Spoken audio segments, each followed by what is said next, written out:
Going to start with the Schofield saga, deepening tonight with ITV announcing an external review into the disgraced star's departure from this morning. Now, the network's chief executive, Dame Carolyn McCall, says a barrister has been instructed to carry out a review of the facts, adding that ITV is taking this matter very seriously. So, are the broadcaster's top bosses finally taking control of what has seemed over the last few days or so to be an unmanageable situation? Or does this make matters much worse for ITV? To discuss all of this, I'm joined by Alexander dos Santos, who's a barrister specialising in inquests and inquiries, really, public law and professional discipline. Also, media commentator Nigel Pawley joining us. And in the studio with me, TalkTV contributor Esther Cracker. You got a little preview of the orange there, looking gorgeous, Esther, as always. Kevin, you're looking gorgeous too. It'd be remiss of me not to say that. The standard male issue of pale blue shirt and dark suit. It works for peers. It works for peers. It can work for you too.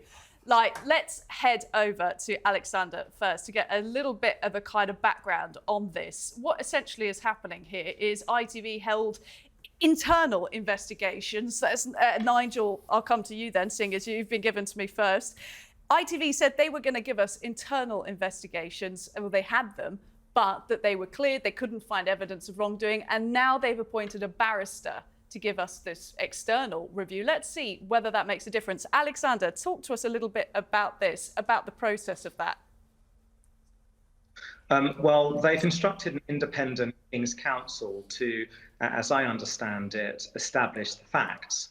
Now, there's been quite a lot of media commentary about the background of what may or may not have happened.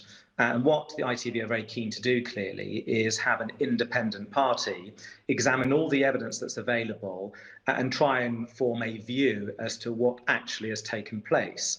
Now, what we don't know at this stage is the scope of that inquiry, and that'll be quite important because that will determine how far and wide the King's Counsel will be looking at the evidence and wider issues. So we know, for example, there was a previous review into the allegations made by Dr. Ranj.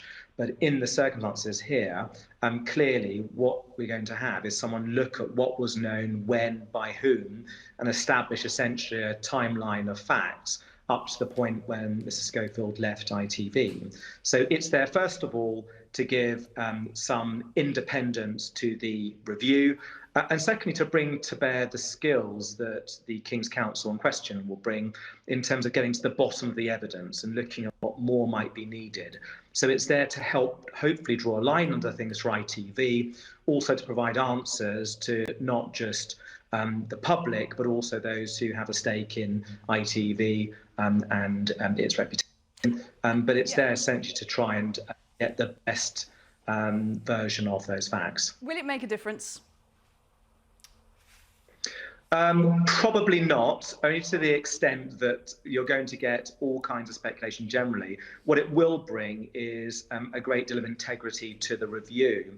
So what I will expect is that the King's Counsel will, where there's a deficiency or a lack of evidence, and you'll have someone who's very skilled at getting to the bottom of accounts and whether or not they're misleading or not, and also why this is said to be wrong, because there doesn't seem to be a consistent message as to what Mrs. Schofield's done wrong. Different people have different views as to what it is and when it occurred, and so it'd be very useful from that perspective.